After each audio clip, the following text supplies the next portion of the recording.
Bom dia, moçada, tudo bem? Então, hoje nós vamos trabalhar organização política e nós vamos trabalhar alguns conceitos. E aí, prontos para anotar as dúvidas? Pega o seu caderno e vamos lá aos estudos. Não esqueça, não estamos de férias, então pegue lá e vamos trabalhar cada conceito dessa organização política. Estamos continuando aí o conteúdo do livro de vocês, parte 3. Então vai lá e pegue a partir do seu segundo capítulo. Entendido?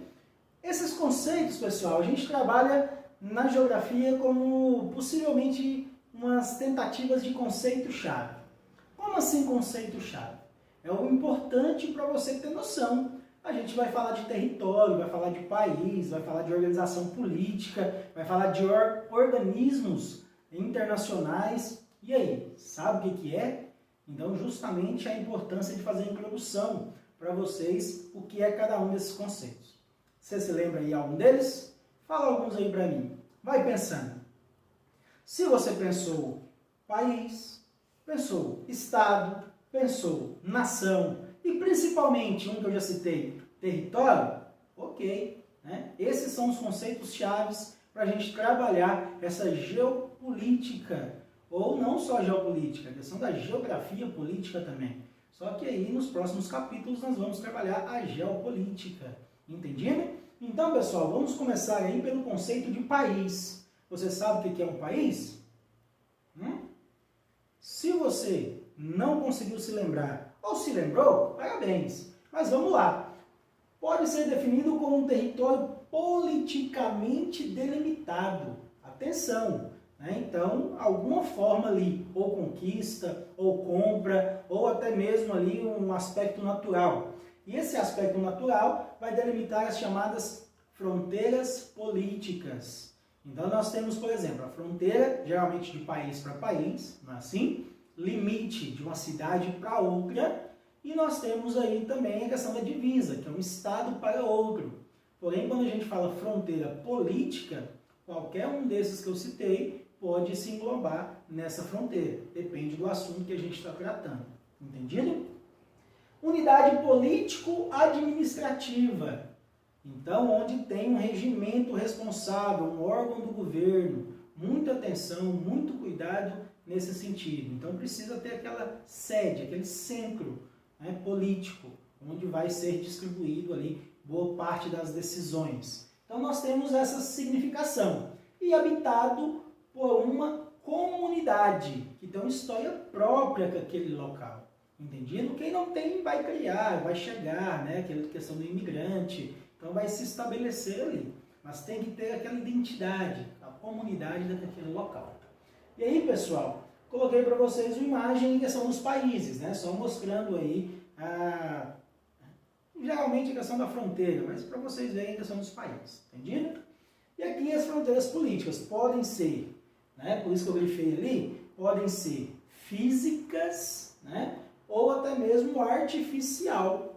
Artificial geralmente quando é comprado o território, Estados Unidos tem esse exemplo, né, e físico é a questão de um rio, de uma serra, de um morro, né, tendo esse aspecto. Entendido? E aí depois do país nós vamos falar do estado. Estado esse que é o quê? Uma sociedade, né? A forma como a sociedade se organiza politicamente. Então, a partir do momento que dentro do país nós temos aquela representação político-administrativa, nós temos aquela sede, nós temos aquele Estado. Esse Estado aí é regimento aí do poder. Poder que a gente fala a criação justamente desses aspectos de instituições, entendido? E aí estabelecendo regras que regulam a convivência, leis, né? Então, medida provisória, igual a gente vê no governo federal acontecer. Então, essas medidas, essas leis, essas regras são impostas justamente dentro de um Estado, logicamente dentro de um país, entendido? E aqui nós colocamos a imagem dos Estados Unidos, do Brasil, para vocês verem a constituição de Estado. Estado individual, né, representação de Estado individual, porém não podemos esquecer que o Estado maior é a sede política, é a capital daquele país, entendido? E aí eu coloquei algumas instituições administrativas. Será que você consegue lembrar aí algumas? Essas instituições, pessoal, é o que vai reger ali o país. Vai criar, elaborar, executar as leis. Conseguiu lembrar? Então, nós temos aí os poderes: legislativo, executivo e judiciário. E não podemos esquecer das forças armadas. Quais são? Aeronáutica, marinha e exército. Então não podemos esquecer. Geralmente países democráticos, repúblicas democráticas, têm esse regimento de instituições. Ditaduras ou até mesmo monarquias, às vezes não têm esse regimento dos poderes, forças armadas, dessa forma que nós temos aqui. Então muito cuidado com a forma de governo daquele país. Isso aqui não é um aspecto geral, tem sim suas exceções. Então muita atenção, muito cuidado com isso. Tranquilo? E aí nós temos a questão do Estado soberano. O que é o Estado soberano? É aquele que exerce poder sobre o próprio território. Os Estados Unidos, por isso que eu coloquei, cada estado tem a sua soberania. Como assim, professor? Tem a lei que rege o país, né? No caso as leis, a Constituição estadunidense, porém, o Estado ele pode se adequar de acordo com a sua necessidade. Ele não pode mudar a lei que está na Constituição, mas ele pode se adequar àquela lei. Né? Então, uma pena de morte, uma pena mais branda ou uma pena mais rigorosa a determinados crimes, né? Isso aí ele pode fazer. Né? Ele tem autonomia, ele tem um Estado soberano ali para ele fazer aquilo ali. Então, nos Estados Unidos tem isso. Diferente do Brasil. Diferente do Brasil, que o que rege é a Constituição, o que bate é a Constituição e é ela ali que a gente tem que seguir. Entendido? Nação. Nação já é questão do seu povo, né? Questão aí da sua população. Pode ser definido como um coletivo humano, com características comuns. Exemplo aí, no caso, línguas e religião.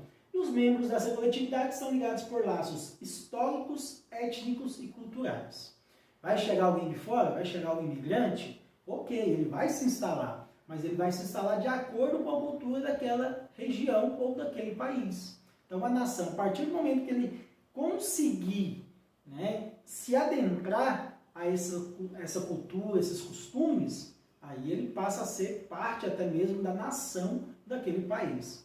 Até então, se ele não conseguir se enquadrar muito bem, aí ele ainda não se encaixou nesse conceito, não entra nessa representação, ok? E nós temos aí a questão do Estado-nação. Uma nação pode constituir um Estado soberano quando ocupa o território e se organiza politicamente. Ou seja, alguns processos de independência que nós temos aí pelo mundo, alguns movimentos separatistas se enquadram nesse processo de Estado-nação. Porque a população daquela região não se enquadra ou eles se consideram diferentes do restante daquele país. Isso faz com que eles criem esse aspecto de Estado-nação. E aí acaba que o governo passa a ter também, dependendo da situação do país, uma soberania, um poder. E aí acaba sendo um país dentro do outro. Porém, por questões políticas, acaba não se desmembrando. Né? Movimentos separatistas que a gente vai ver nas próximas aulas aí. Ok? E agora a questão do território.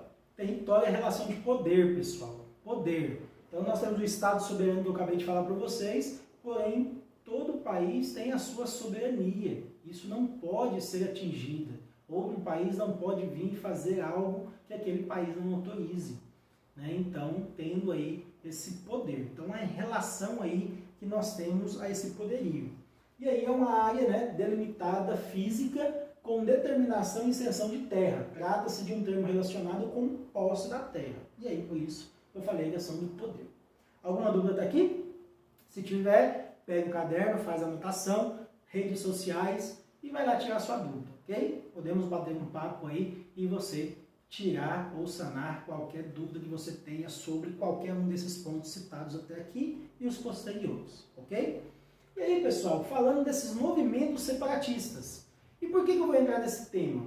Porque são assuntos aí para as próximas 2, 3 aulas que nós vamos falar em alguns pontos de conflitos e desses movimentos. Por isso eu já expliquei e já vou colocar para vocês. Esses movimentos, pessoal, eles não surgiram por acaso. Temos uma fala aí que é representado da autodeterminação dos povos. E o que esse documento, na verdade, fala? Ele diz que refere-se ao direito que o povo tem de decidir livremente sua situação política. Ou seja, cada estado tem o seu direito, sua nação, seu povo tem direito de decidir o que quer. Então isso é um documento registrado aí e vou dizer daqui a pouco onde que ele foi registrado e falado. O princípio da autodeterminação permite o direito de autogoverno, então a própria população governar ali o seu território e também possibilita aos estados defenderem a sua condição de independência ou de independente. E aí, pessoal, esse termo foi empregado nessa autodeterminação, foi muito falado no período que nós temos da independência dos Estados Unidos e da Revolução Francesa.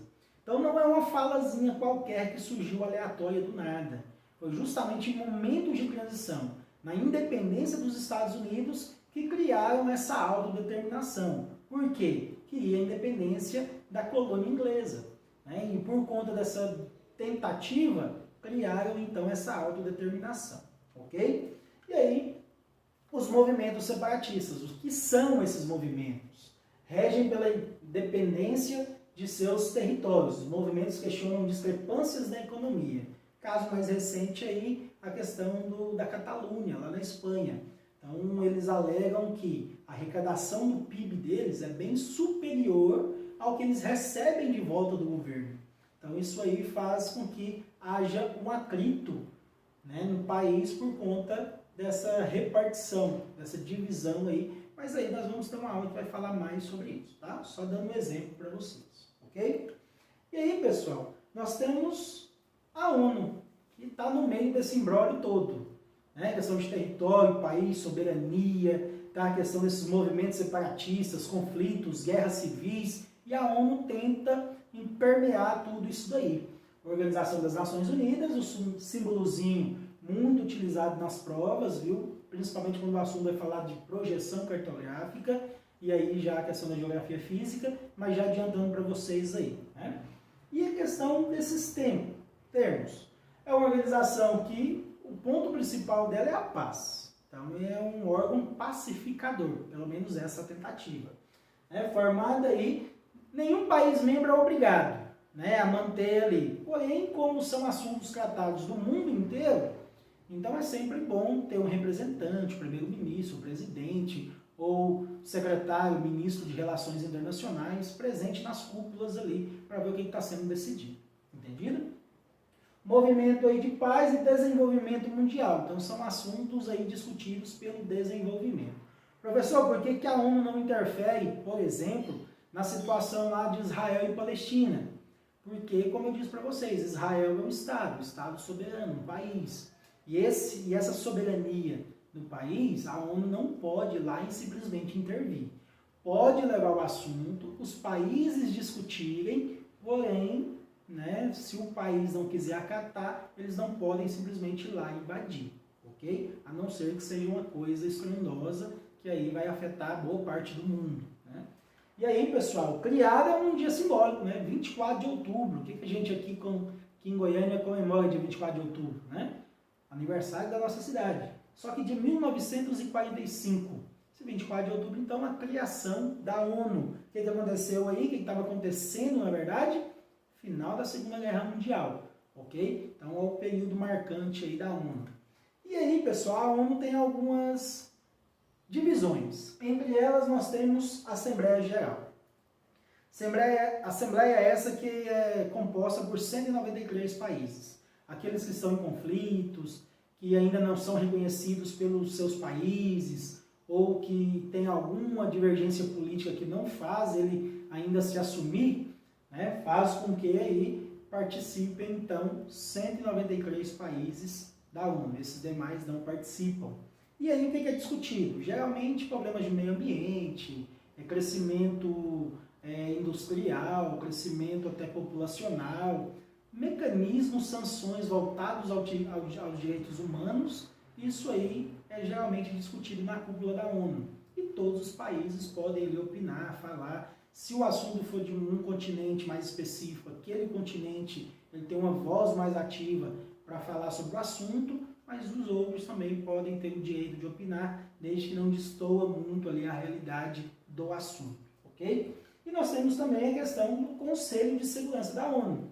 Tudo que é decidido pela ONU, tudo em relação à segurança mundial, alguns países vão aparecer, né? Estados Unidos, Grã-Bretanha, França, Rússia e China. Esses países, pessoal, todos os demais vão participar das cúpulas, das reuniões, das decisões. Porém, esses 5 aqui, eles têm o chamado poder de veto, né? Ou seja, se eles não forem de acordo com a decisão, eles podem vetar aquilo ali e voltar para a discussão, né? Então, tem essa representação. Então, bem distintos. Nós temos Estados Unidos e Grã-Bretanha com a realidade e nós temos aí a França no meio do caminho, né? Porém, nós temos Rússia e China já com um pensamento totalmente diferente dos demais. Isso de forma política. Econômica, todos ali estão mais ou menos no mesmo rumo, né? Então, a ONU, pessoal, ela é responsável por reger e ter essas responsabilidades, pensando aí na população mundial, ok? Qualquer dúvida, vá lá na rede social, me procure e faça a sua pergunta. Podemos depois discutir. E quando a gente retornar às aulas, muita atenção para a gente voltar e fazer uma revisãozinha. Ok, pessoal? É isso aí. Até a próxima. Tchau, tchau.